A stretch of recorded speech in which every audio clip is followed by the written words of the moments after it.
the go-to for the how-to. You know that you want to get beautiful. Prims.com.au. Yeah.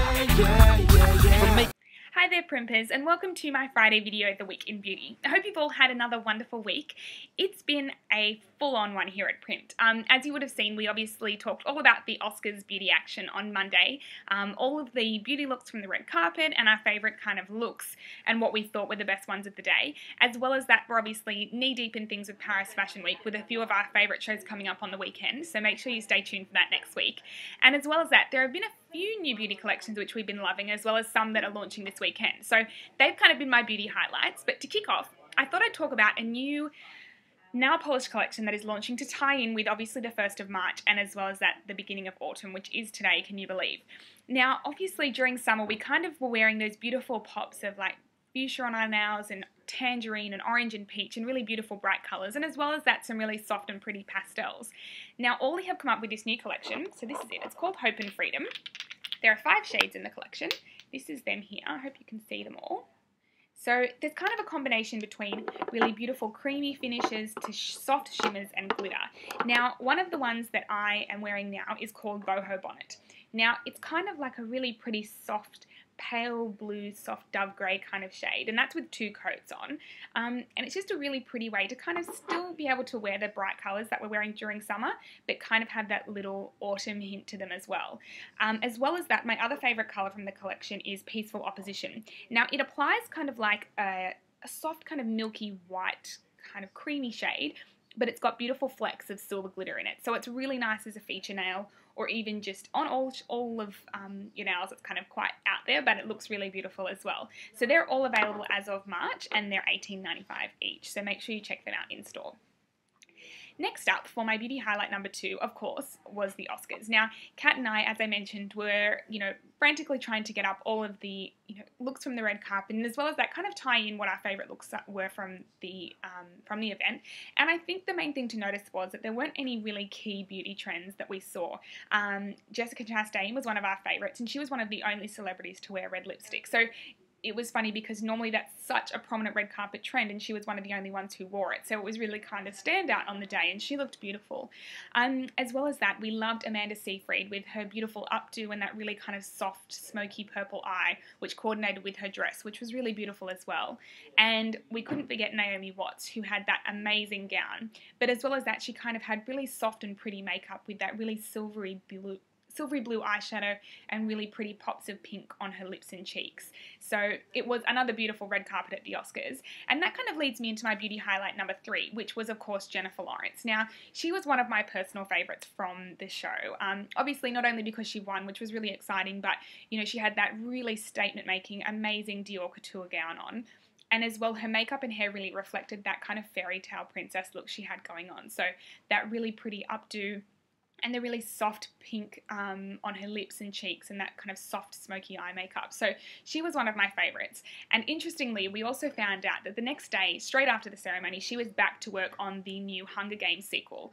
Now, she actually went to the Rossano Ferretti hair spa salon in Los Angeles, who also does Angelina Jolie's hair when she's in town, and she coloured her hair a really beautiful, cool, dark brown.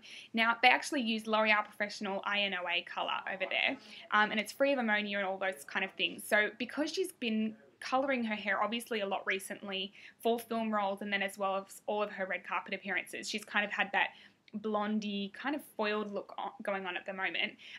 It was really nice to see her with this solid, beautiful colour. So it will be interesting to see what she has when it comes time to promote the film, and as well as, of course, what happens while she's filming as well. As for my beauty highlight number 4, as you might have seen last night, there was the Myer Autumn Winter Show, which took place in Melbourne, and I actually got to speak to Natasha Severino, who was the makeup director for the show for Yves Saint Laurent. Now, I actually really loved this runway look. It reminded me a little bit of the Lanvin show at last year's Autumn-Winter collections.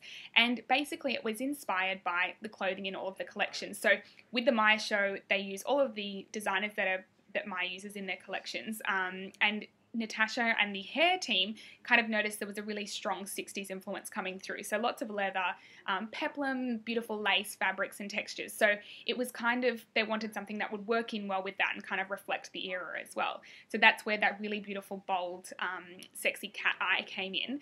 And as well as that, the really luminous skin and glowing kind of pink cheeks, and as well as that, the pink lips. Now that was actually created using the Rouge Per Couture gloss, and as well as that, the Yves Saint Laurent Volupte Shine, which I spoke about a little while ago in my Valentine's Day piece, for a really kind of soft and pretty pink lip. So you can see the pictures now of Jennifer Hawkins, who's obviously the Myer ambassador. And I just really loved it. It was really flirty and it's really wearable. You know, if you're not really up to creating a full wing, it's really beautiful as a really subtle kicked out wing at the sides as well. So have a look at the pictures and tell me what you think of that one. And last but not least, I mentioned also in the week about a new collection from Clarins, which included this Intense Plum mascara. Now, I've always been one to not really wear coloured mascaras. I mean, a few seasons back, you would have remembered that Pat McGrath did that beautiful blue mascara at the Stella McCartney show, and I've kind of always been tempted to try it, but I never really got around to it. And my eyes are quite dark, and I do kind of have a thing about my dark circles, so I've always been one to kind of be like, oh no, you know, I don't want anything too fancy around my eyes. However, I really like this plum mascara. Now I'll show you a little bit about it. You might remember I spoke about the wand on Tuesday when I wrote about it, but it's got a full brush here, so the bristles are quite thick there to really get the volume into your lashes. But as well as that, there's kind of a little mini brush at the top of it as well, which is great for getting into those smaller kind of lashes in the bottom corners. And I've noticed once you get into them, like these ones down at the end, when you don't cover them with mascara, you miss it. But then when they are actually have a really beautiful colour on them, it makes your eyes look so much fuller and you get that really fanned out effect on your lashes. So I really enjoy this one, and being the dark kind of plum shade, you don't notice it too much, but in certain lights you can see it, and it kind of just gives a really warm chocolatey plum feeling. So I really like that one. That's a limited edition and that's available now. But as well as that, this weekend there are two new mascaras launching, one from Estee Lauder and one from YSL. Now the Estee Lauder one is from the limited edition Eye Art collection, and along with a really dazzling bright blue, there is also this one called Extreme Emerald. Now I'm actually wearing it now. I'm not sure whether you can see in this light. I'm hoping you can see the hints of green there. But what I've noticed is it's just a really good way to experiment with your eye makeup if you're not really up to doing smoky eyes or full washes of shadows or metallic liners. It's a really nice way to kind of do something a little bit different and just experiment with your lashes as opposed to your lids or your lower lash line or your liner. So I really like it. This one is available, and there's also the YSL one, which also comes in a green emerald as well. And they're both available from March 3rd. And that's it from me, Primpers. I hope you all have a wonderful weekend. I'd love to hear about your highlights from the week at Primped, and I look forward to seeing you next week. Bye!